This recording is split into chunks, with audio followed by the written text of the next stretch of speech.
görülmekte ama buna da işte kılıflar bulunmaktadır, yanlışlıkla vurduk diyerekten. Bir başka zulüm 11 Eylül bahanesiyle İslam'a, Kur'an'a ve Müslümanlara savaş açıldı. Geçen yıl kendini bilmez bir papaz ve yandaşları değişik yerlerde Kur'an-ı Kerimleri yaptırır.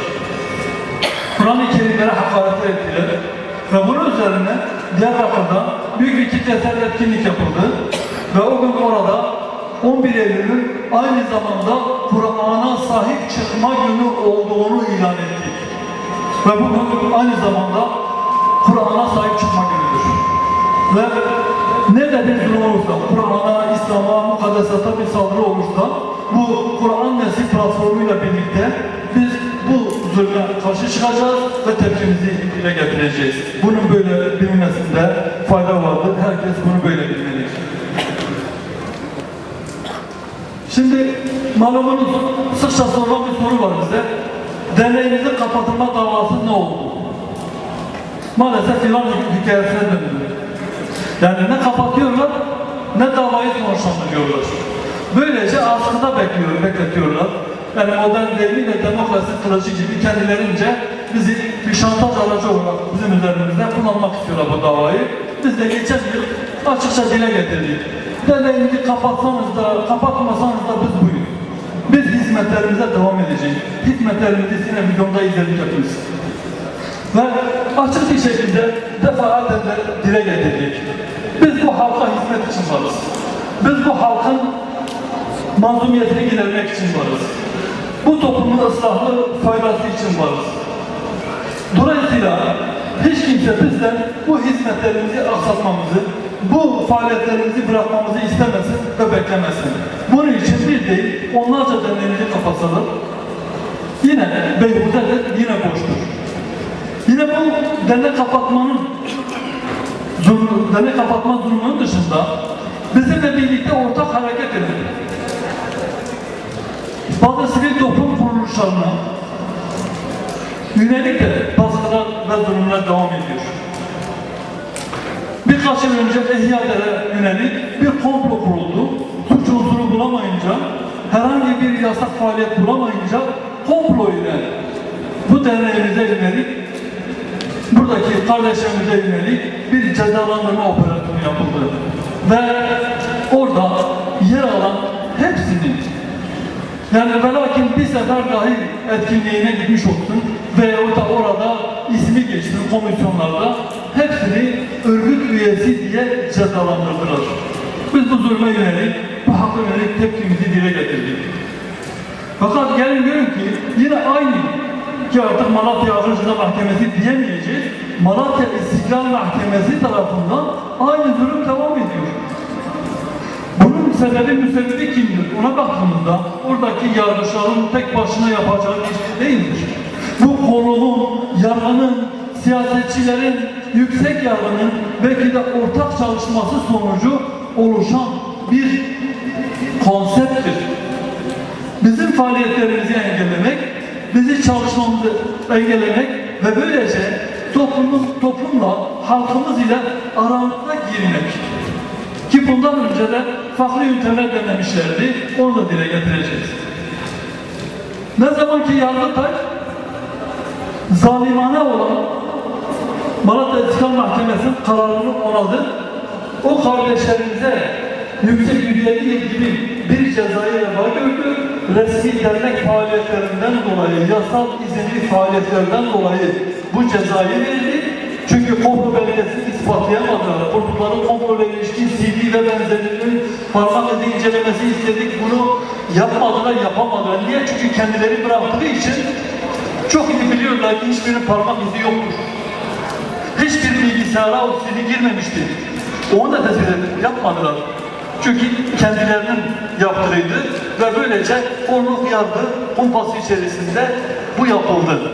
Yargıtay cezayı onardıktan sonra büyük ihtimalle bundan cesaret alan Malatya İstiklal Mahkemesi Adıyaman'daki Vahdet Eri'yle Kahta'da bulunan Mustafa Der şubemizin şubemize yine baskınlar yapılmıştı. Yine bu operasyonun yaklaşık bir yıl önce. Ve bugün onun birkaç gün önce bunu neticelendirdik. Hiçbir illegal faaliyet olmamasına rağmen, hiçbir yasa dışı işe bulaşmamasına rağmen buradaki insanlara teşdiden ceza verdiler. Teşdiden, alt sınırdan, normal usul uygulama alt sınırdan ceza vermektir. Zaten örgüt üyeliği ispatlıcı hiçbir belge yok. Öğrenci evine yapılan yardımı suç delili sayıyor. Fakir fukara yapılan yardımı suç delili sayıyor. Kitlesel açıklamaları, basın açıklamaları, dernekteki seminerleri suç unsuru sayıyor. Bu cesareti nereden alıyor? Bu pervasızlığı bundan nereden alıyor? Bunun iki şey vardır. Bir, siyasal iktidardan alıyor. Diğeri de yüksek yargıdan alıyor. Bir yandan deniyor ki işte yüksek yargı bizim denetimimiz dışındadır. Açık bir şey söyleyelim. Ergenekon denetimindedir deniyor. Polis teşkilatı da işte hükümete bağlı, hükümetin denetiminde polis yakalıyor, mahkemeye sevk ediyor ve kendilerine muhalif, sözde savaştıkları, çatıştıkları, her ortamda birbirini boğmaya çalıştıkları iddia edilen bu insanlar bize yönelik bu faaliyetlerde ortak bir karar alıyor, konsensusa varıyor. Her halükarda bu bölgedeki Müslümanların bu zulmü reva görüyor. Bu zulmü bu Müslümanlar için uygun buluyor. Ve bugüne kadar da bu girişimleri sonlandıracak, bu zulmü sonlandıracak bir girişim yok. Defaten dile getirdik. Defaten bu zulmü değişik vesilelerle, yani birebir bu insanlara bildirdik. Hem hükümete bildirdik, hem yargıdaki ve başka yerdeki bazı insanlara bunu bildirdik. Bakın durum budur. Bu zulüm böyle gitmez. Ama zulüm devam ediyor. Ki yine yakın zamanda malumunuz sürgün zulümlerini yaşadık. Diyarbakır'da İslami hassasiyetlerinden dolayı cezaevlerinde bulunan birçok insanın, birçok mahkumu ailelerinden, evlerinden, yurtlarından, sevdiklerinden uzakta, çok hem de çok uzakta yerlere gönderdiler. Giresun'a, Trabzon'a, Bayburt'a, Erzurum'a, Sivas'a, Tokat'a, Rize'ye göndererek kadar uzağa gönderiyorlar. Bu ne demektir? Çünkü oranın yolları engelli, gidiş geliş yok, kışın zaten görüşme yok, kışın kuş kervan geçmez, kuş uçmaz yerler, yolun kapalı olduğu yerler. Ama bu insanlar işte bizim insanımıza, bu bölge insanına, bu bölge Müslümanına bunu reva görüyor. Ve bunu da kendinden bir hak olarak görüyor. Biz bunu da, bu zulümleri de Allah'a havale ediyoruz. Yine bu yapılan resmi zulümlerin devlet eliyle bize yapılan zulümlerden önce sistemin karanlık ve derin yapıları, tabi onun da buna parmağı olduğunu biliyoruz ve öyle olduğuna da inanıyoruz.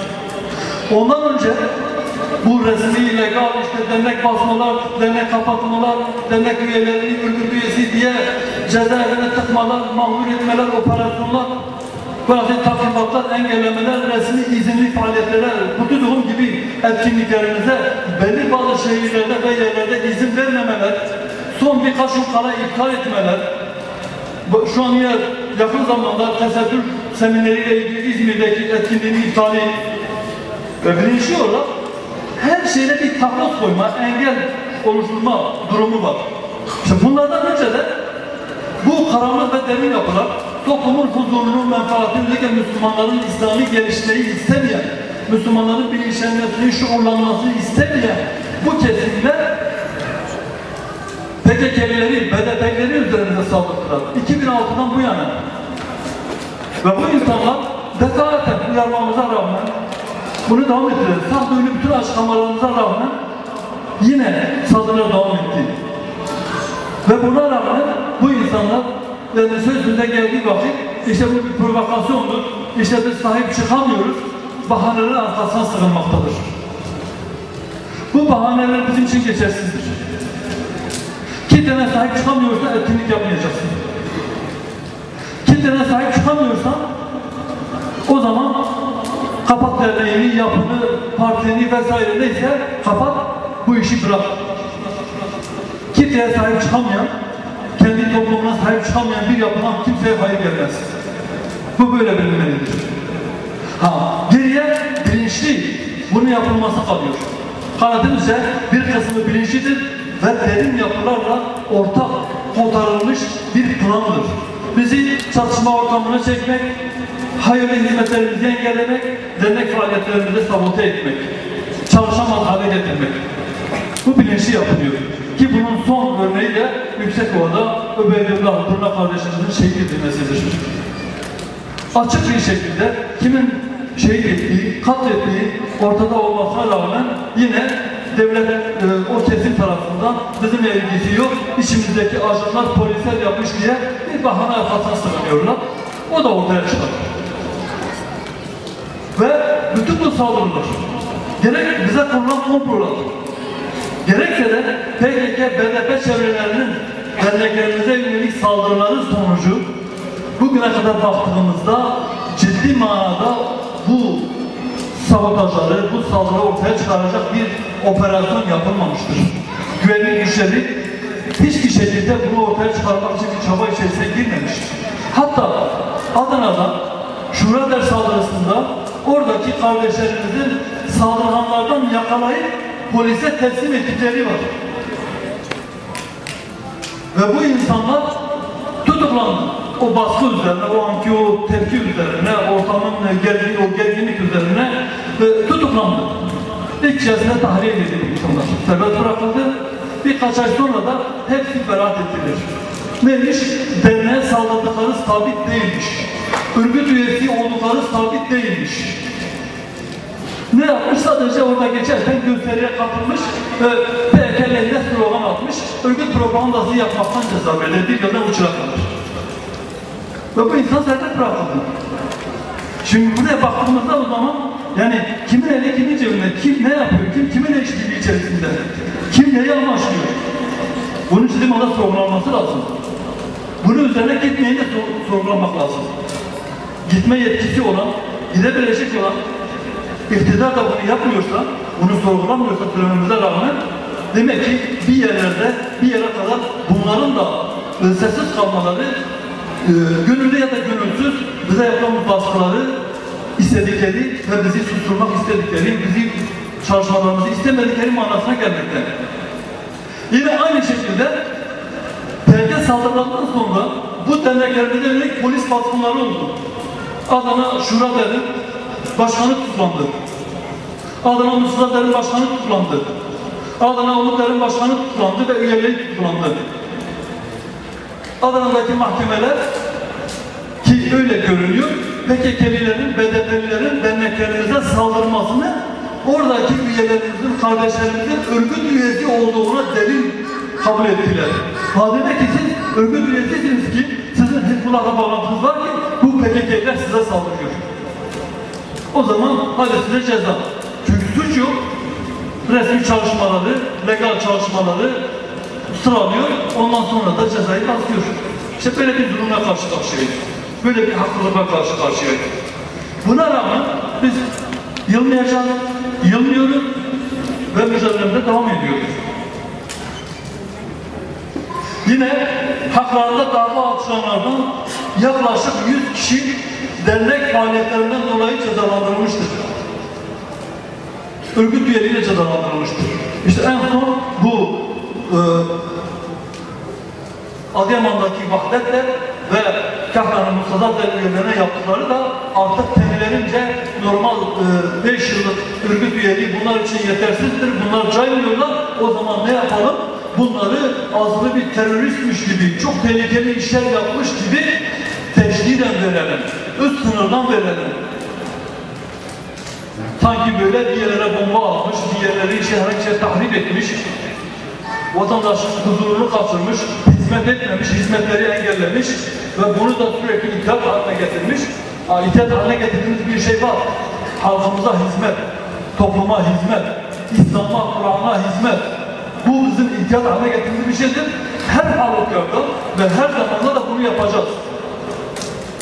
Bunda kimsenin şüphesi olmamalıdır. 28 Şubat'ın tahribatları halen olduğu gibi duruyor.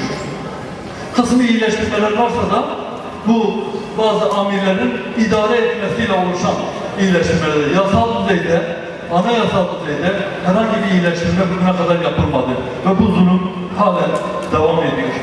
Diğeri ise yine hepimizin bildiği bu coğrafyada yaşamımız hasabıyla sürekli muhatap olduğumuz Kürt sorunudur. Bu sorun da maalesef soruna taraf olan, sorunu üreten, kangrenleştiren insanlar tarafından ki bu bir sorunun artık bunu Kürt sorunu olmaktan çıkarıp bir nevi terör sorunu haline getiren bir PKK vardır. Şiddet anarşiyle her türlü kendi liderini, kendi yöneticilerini meşrulaştırma ve onların isteklerini kabul etme, Kürtlerin, Kürt halkının, Müslüman Kürtlerin taleplerini değil de sadece oradaki o insanların felsefesini, düşüncesi, ideolojisini bu topluma hakim kılma noktasında bir gayretleri var ve bu gayretler sonucu da sorun kangrenleştiriliyor. Diğer tarafta yine sorunu çözmeyen, çözmek istemeyen ve bundan nemalanan bir kesim var. Türk Silahlı Kuvvetleri içerisinde ve diğer bir rant haline getiren bir kesim var ve bu her iki tarafta sorunun bitmesini istemiyor. Ne zaman ki çözüm aşamasına gelinse illa bir sorun çıkarılıyor, bir yerde bir çatışma, bir karakol baskını, orada sivil baskınlar, bir mayınlanma olayı oluyor, sivil hak öldürülüyor ve böylece tekrar sil baştan devam ediyor olay. 12 yaşından önce Kur'an eğitimi veremiyoruz. Verirsek suçtur. Kur'an kursuna gönderemiyoruz. Gönderirsek suçtur. Burada %1 bile bulmayan ya da %0 kültürata sahip olan azınlıklara mensup olan birisi, bir yapı, bir azınlık millet istediğini yapabilirken, istediği yaşta, istediği yerde, istediği zamanda çocuğuna dini eğitim verebilirken biz Müslümanlar %98'de övünüyoruz ama biz veremiyoruz. Evet, 3 dönemdir, siyasal iktidar 3. dönemidir. Halen çözülmedi. 3 dönemde bu sorunları çözeceğiz diye Müslüman halktan oy alındı ama hep ötelendi. Ajandaların en sonuna yazıldı. Başına yazılmadı. Başına neydi? İşte başına farklı kesimlerin ihtiyaçları yazıldı ama Müslümanların sorunları aynı. Bu konuda biz de yetkililere görüşlerimizi bildirdik. Değişik illerde, değişik vesilelerle bu konuyu çözme yetkisini gösterebilecek olan, çözümü elinde olan hükümetin yetkililerine bunu bildirdik.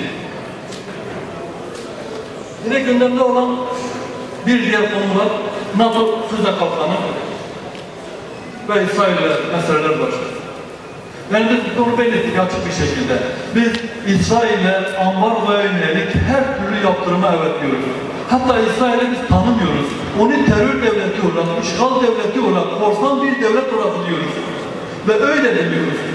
Filistin'in, o toprakların asıl sahibi Müslüman Filistinlilerdir. Şu anki Gazze'deki İsmail Haniyeh yönetimidir. Halit Meşal yönetimidir. Biz bunu bu şekilde kabul ediyoruz ve bu şekilde biliyoruz. Ama bakıyoruz ki aynı zamanda hem İsrail ambargodan bahsedilirken diğer yandan İsrail'in hamisi olan Amerika ve emperyalist Batı'nın menfaatlerini korumaya yönelik olan füze kalkanı projesini de kabul ediyor Türkiye. Bizim bildiğimiz Müslüman hükümet bunu da kabul ediyor. İslami hassasiyeti olduğunu söylüyor.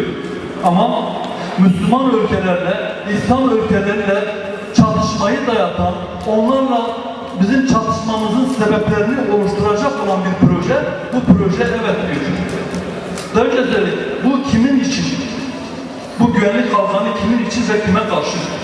Açık bir şekilde emperyalist Batı'nın menfaatlerini korumak için, İsrail'in varlığını korumak için, İran ve benzeri İslam ülkelerinin İsrail'e karşı olası bir savaşında İsrail'i korumak ve oradaki çıban başının devam etmesini sağlamak içindir. O zaman adama sormazlar mı? Bu ne peri, bu ne turşu? Yani bu da farklı bir oyalama veyahut da toplumun gözünü boyama taktiğidir. Biz kesinlikle zaten bölgemizde, Diyarbakır'da hiçbir şekilde bu füze kalkanını istemiyoruz. Çok istiyorlarsa şu an boş batağında bulunan Yunanistan'a ekonomik olarak gelir de sağlasınlar, Yunanistan'a kursunlar. Emperyalist Batı kendi topraklarına kursun. İslam coğrafyasına kurmasın. İslam coğrafyasına istemiyoruz.